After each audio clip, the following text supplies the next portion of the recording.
বন্ধুরা, জানিয়ে রাখি অনুষ্ঠানে আপনাদের স্বাগত। আজ কথা বলবো আওয়ামী লীগের জন্য আরেকটি স্বস্তির খবর নিয়ে। গত 24 অক্টোবর 2025 লন্ডনের বিশ্ববিখ্যাত ল ফার্ম ডাউটি স্ট্রিট চেম্বার্সের একটি আবেদন নিয়ে ফার্মটির শীর্ষ প্রধান স্টিভেন পাউলস কেসি এই আবেদনটি করেছেন আন্তর্জাতিক আদালতের প্রসিকিউটরের বরাবরে। আপনারা স্ক্রিনে এই আবেদনের ইংরেজি ভার্সনটুকু দেখতে পাচ্ছেন। এটির অনুবাদ যা বলছেন সেটি আমি বলছি। স্টিভেন পাউলস কেসি তার আবেদনে বলেছেন, আওয়ামী লীগের পক্ষে আন্তর্জাতিক অপরাধ আদালতের প্রসিকিউটরের কাছে একটি আর্টিকেল 15 যোগাযোগ আবেদন করেছেন, যাতে তিনি উল্লেখ করেছেন 2024 সালের জুলাইয়ে বাংলাদেশে বিক্ষোভের পর আওয়ামী লীগ নেতাকর্মী এবং শেখ হাসিনা সরকারের সাথে জড়িত সহ অন্যান্যদের বিরুদ্ধে সংগঠিত প্রতিশোধমূলক সহিংসতার তদন্ত শুরু করার জন্য। যদিও প্রসিকিউটরের পক্ষ থেকে এই আবেদনটি নিয়ে এখনো কিছু আমাদের কাছে বা গণমাধ্যমে কিছু আসেনি, কিন্তু এই আবেদনটি আমি দেখতে পেয়েছি। বাংলাদেশ 23 মার্চ 2010 আবেদনে এটি উল্লেখ করেছেন, আইসিসি রোম সংবিধি অনুমোদন করে এবং 1 জুন 2010 তারিখে বাংলাদেশের জন্য সংবিধি কার্যকর হয়। সে আলোকেই যোগাযোগে বলা হয়েছে যে, আবেদনে বলা হয়েছে যে, এই বিশ্বাস করার যুক্তিসঙ্গত ভিত্তি রয়েছে যে কথিত অপরাধগুলি হত্যা, কারাদণ্ড এবং নিপীড়নের মতো মানবতা বিরোধী অপরাধের সমান, যার ফলে প্রসিকিউটর কর্তৃক তদন্ত শুরু করা প্রয়োজন। অর্থাৎ তারা আন্তর্জাতিক অপরাধ আদালতের প্রসিকিউটরকে জানিয়েছেন যে এগুলোর তদন্ত করা উচিত, প্রয়োজন। বাংলাদেশে এই অপরাধগুলির প্রকৃত তদন্ত বা বিচারের কোনো বাস্তবসম্মত তৎপরতা নেই, সেটিও তারা বলেছেন, এবং এর জন্য অপরাধগুলো দায় মুক্তি পেয়ে যেতে পারেও বলে তাদের উদ্বেগ রয়েছে। প্রসিকিউটরের কাছে আবেদনে তারা আরো বলেছেন, 2024 সালের জুলাই থেকে 400 জন আওয়ামী লীগ নেতাকর্মী হত্যার অভিযোগ তুলে ধরা হয়েছে, যাদের মধ্যে অনেকেই হিংসাত্মক জনতা কর্তৃক পিটিয়ে হত্যা এবং গণপিটুনির মাধ্যমে নিহত হয়েছেন। এই বার্তা সাক্ষীর সাক্ষ্য, ভিডিও প্রমাণ সহ দ্বারা সমর্থিত, যা নৃশংস হত্যাকাণ্ডের বিবরণ দেয়। প্রসিকিউটরের কাছে আবেদনে তারা আরো তুলে ধরেছেন, অর্থাৎ ডাউটি স্ট্রিট চেম্বার্সের কর্তারা আরো তুলে ধরেছেন, যেখানে আওয়ামী লীগের সাথে যুক্ত বা যুক্ত বলে মনে করা হয় এমন ব্যক্তিদের প্রমাণ ছাড়াই গ্রেপ্তার করা হয়েছে এবং জামিন বা অভিযোগ ছাড়াই কারাগারে পাঠানো হয়েছে।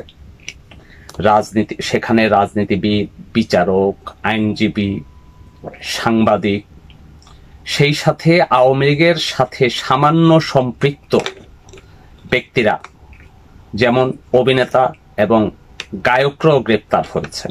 এটি নিয়েও তারা উদ্বেগ জানিয়েছেন, উদ্বেগ প্রকাশ করেছেন। এই বার্তায় তারা আরো বলেছেন যে 2024 সালের জুলাইয়ের পর 25 জন আওয়ামী লীগ নেতা আইন শৃঙ্খলা রক্ষাকারী বাহিনীর হেফাজতে মারা গেছেন।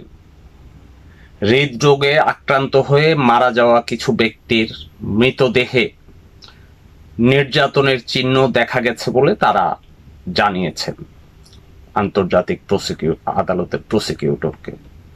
তারা এই আবেদনে আরো বলেছেন, 2025 সালের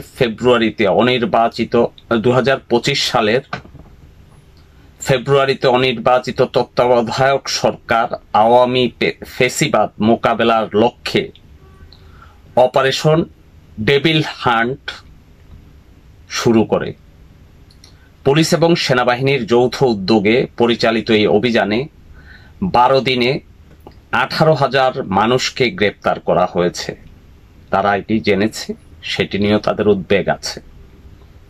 এই বার্তায় বাংলাদেশের ডাউনিং স্ট্রিট চেম্বার্সের এই বার্তায় বাংলাদেশের অভ্যন্তরে আওয়ামী লীগের সাথে জড়িতদের বিরুদ্ধে নির্যাতন মোকাবেলার প্রচেষ্টা ব্যর্থ হওয়ার বিভিন্ন উপায়ের বিস্তারিত বর্ণনা দেয়া হয়েছে। এতে আবার উল্লেখ করা হয়েছে যে 14 অক্টোবর 2024 তারিখে অন্তর্বর্তী প্রশাসন একটি দায় মুক্তি আদেশ জারি করে। আপনারা এটি স্ক্রিনে দেখতে পাচ্ছেন। যারা এই বিদ্রোহ সফল করার জন্য সেখানে এই দায় মুক্তি জারির বিষয়টি সেই সময় স্বরাষ্ট্র মন্ত্রণালয়ের একজন মুখপাত্র বলেছিলেন বলে এটি তারা জানতে পেরেছে। যারা এই বিদ্রোহ সফল করার জন্য সর্বাত্মক প্রচেষ্টা চালিয়েছেন তারা 15 জুলাই থেকে 8 আগস্ট 2024-এর মধ্যে তাদের কর্মকাণ্ডের জন্য বিচার, গ্রেপ্তার, হয়রানির সম্মুখীন হবেন না। এটি হলো স্বরাষ্ট্র মন্ত্রণালয়ের একজন মুখপাত্র এই দায় মুক্তির আদেশ জারি করার কথা জানিয়েছে। সেটিও তারা সামনে তুলে ধরেছেন আন্তর্জাতিক অপরাধ ট্রাইব্যুনালে প্রসিকিউটরের নিকট। তাদের সে আবেদনে তারা আরো বলেছেন কিভাবে এ ধরনের একতরফা দায় মুক্তির বিধান কেবল দায় মুক্তির দিকেই পরিচালিত করে না, বরং এই হামলার অপরাধীদের প্রতি রাষ্ট্রীয় সমর্থনের ইঙ্গিতও দেয়। ডাউনিং স্ট্রিট আরো বলে, যদিও বাংলাদেশের তদন্ত এবং বিচারের কোনো সম্ভাবনা নেই, তবুও ন্যায় বিচারের জন্য সবচেয়ে ভালো সুযোগ হলো আইসিসি প্রসিকিউটরের তদন্ত শুরু করা।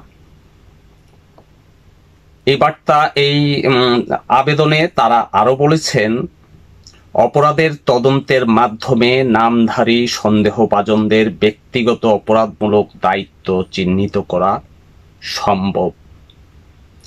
রাজনৈতিক পরিবর্তনের পরিস্থিতিতে প্রতিশোধমূলক অপরাধ একটি তীব্র সমসাময়িক উদ্বেগ। এই আর্টিকেল 15 যোগাযোগে যুক্তি দেয়া হয়েছে যে এই ধরনের অপরাধগুলি আইসিসির এখতিয়ারের মধ্যে রয়েছে এবং ন্যায় বিচারের স্বার্থে তাদের দমন করা। এই বিষয়টি এই ল ফার্ম, বিশ্ববিখ্যাত এই ল ফার্ম ডাউটি স্ট্রিট চেম্বার্সের সঙ্গে বিদেশে থাকা, দেশ ত্যাগ করে যাওয়া আওয়ামী লীগের বিভিন্ন পর্যায়ের নেতারা যোগাযোগ রক্ষা করে একটি দেশের যেই পরিস্থিতি তারা তুলে ধরেছেন, এই তুলে ধরার মধ্য দিয়ে ডাউটি স্ট্রিট চেম্বার্স থেকে এই আবেদনটি আন্তর্জাতিক অপরাধ আদালতের প্রসিকিউটর কিভাবে নেন সেটা দেখার অপেক্ষায় থাকলাম। তবে এটি আওয়ামী লীগের জন্য স্বস্তির খবর। এটি আওয়ামী লীগের যেই লবিস্ট ফার্ম সেটি নিয়োগ দিয়েছেন সেটির একটি সুফল। এই